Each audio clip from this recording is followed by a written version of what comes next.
Můžeš. Jak sní krokodýl. Tak, vážení přátelé, když jdete na lov krokodýla, tak se mu potřebujete dalekohled. Matematicko-fyzikální tabulky, jablko,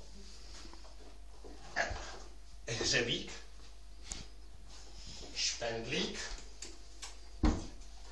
2 karty, 2 esa a kovadlinu. A teď jdete na lov toho krokodýla, přijdete k řece a čekáte na toho krokodýla a krokodýl nejde.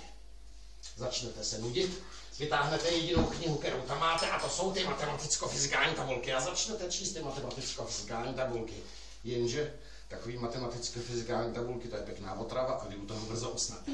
Sotva usnete, vyleze krokodýl a řekne: ha, lovec, sežeru ho. Počkat, něco čte, třeba to je zajímavý. A začne číst ty matematicko-fyzikální tabulky. Jenže takový matematicko-fyzikální tabulky, to je pěkná otrava a ten krokodýl u toho brzo usne.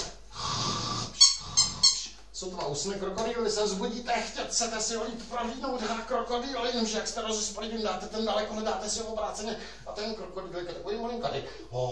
Toho zapíchnu tím špendlíkem a vytáhnete ten špendlík. Píchnete do krokodýla, ten se vzbudí, rozruší se a začíná zvanět. A utíkáte, krokodýl je za váma. V tom podhodíte kovadlinu, protože s tou se hodně běhá.